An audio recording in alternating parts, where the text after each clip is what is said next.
He had the car. He had the house. He had the money.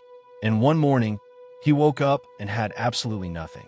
Not because life took it, because he never actually had himself. Let me tell you about a man named Ryan. Ryan was 34 years old. From the outside, perfect life.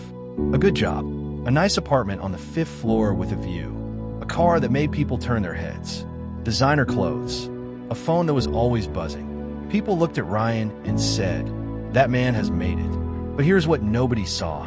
Every single morning, Ryan woke up and stared at the ceiling for 10 minutes before getting out of bed. Not because he was tired, because he felt nothing.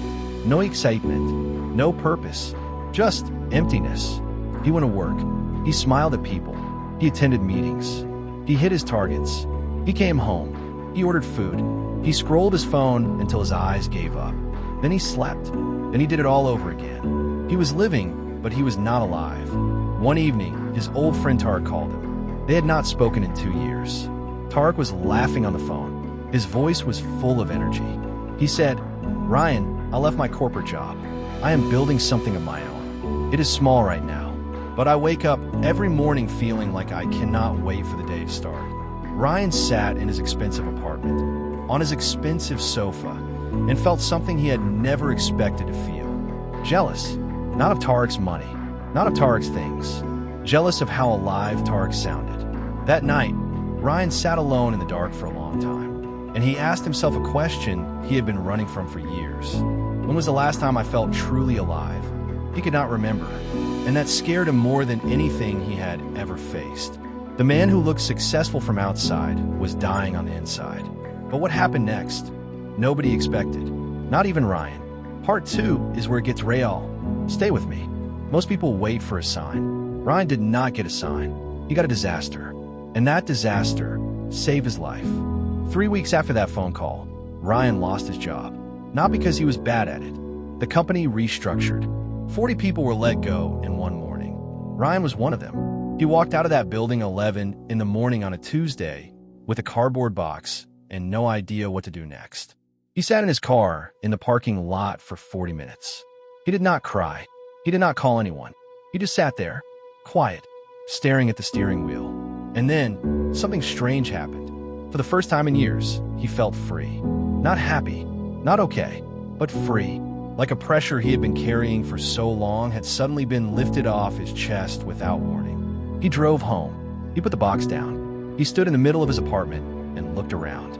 The nice furniture, the expensive things, the framed certificates on the wall. And he thought, none of this is me.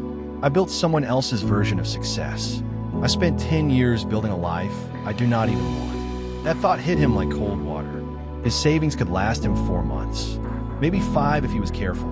He had no backup plan, no side income, no passion project waiting. He had nothing except a question. What do I actually want? He opened a blank notebook, the one he had bought 2 years ago and never touched. He sat at his kitchen table, and he started writing. Not a plan, not a strategy, just honest words, things he had buried under busyness and comfort. He wrote for 3 hours straight. When he stopped, his hand was shaking. But his mind, for the first time in years, was clear. He lost his job, his income, his routine, everything. And in that empty silence, he found the one thing he had been missing his whole life. What was it? Part 3 is next. Do not leave. Most people think rebuilding means going back to what you had. Ryan did something different. He decided to go forward to what he actually wanted. In that notebook, Ryan had written 3 words at the top of the first page.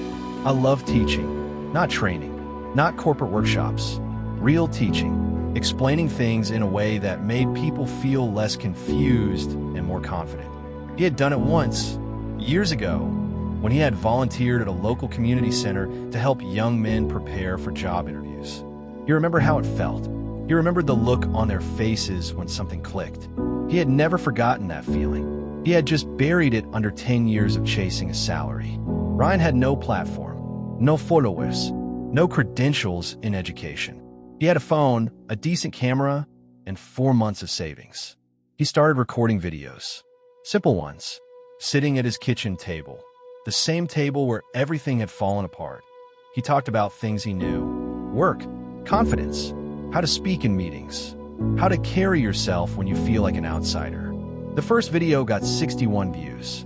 30 of them were probably him. He kept going. Fear came every single day. Some mornings he woke up at 3 in the morning with his heart pounding. What if this fails? What if I run out of money? What if I was wrong about everything? But then he remembered sitting in that parking lot on that Tuesday morning, and he thought, going back to the life I had is the only thing scarier than this. So he kept going. Week 3, a young man named Bilal commented on one of his videos. He wrote, "I watched this 7 times. I had my interview today. I got the job. Thank you." Ryan read that comment and sat completely still for a long time. This is what I was supposed to be doing. Not the salary, not the title, not the 5th floor apartment. This one comment from a stranger changed everything Ryan believed about what success actually means. And what happened in the next 30 days, nobody saw coming. Part 4 is the most powerful part. You need to watch this. This is not a story about going viral. This is not a story about becoming rich. This is a story about something far more rare and far more valuable. Ryan did not become a millionaire in 30 days. He did not go viral. He did not get 1 million followers. He did not land some magical deal that solved everything. What happened was quieter and more powerful. His videos grew slowly. Honestly, the kind of growth that compounds over time. Not because of tricks or trends, but because real people felt something real when they watched him. By month 4, he had enough to cover his basics. Not comfortably, but enough. By month 6, he started working with a small organization that helped young people from difficult backgrounds prepare for the professional world. They could not pay much. He said yes immediately. His apartment got smaller. His clothes got simpler. His phone buzzed less. And every single morning, he woke up and felt something he had not felt in 10 years. Excited to start the day. His old colleagues sometimes messaged him. They asked, "Are you okay? Are you sure about this? You had such a good position." Ryan always said the same thing. "I had a position. Now I have a purpose." Those are not the same thing. Here's what Ryan's story is really about. It is not about quitting your job. It is not about becoming a content creator. It is not about following some specific path. It is about one question. The question most people spend their entire lives running from. Am I building the life I actually want, or the life I was told to want? Because those two things can look identical from the outside. Same routine, same effort, same sacrifices. But on the inside, one feels like a prison, and one feels like a purpose. Ryan lost everything, and in losing everything, he finally found the one thing that was his. My friend, you do not need to lose everything to find yourself, but you do need to be honest. Honest about what you feel every morning when you open your eyes. Honest about what you are building and why. Honest about whether the life you are living is yours or someone else's idea of yours. That honesty is terrifying. I know, but staying asleep is worse. Wake up while you still can. If this hits something inside you, share it with one person who needs to hear it today. And drop in the comments, what is the one thing you know you are supposed to be doing but keep putting off? I read every single one, every single time. Subscribe, because every week there's a story here that might be the one that changes everything for you. The next one is already coming. See you there.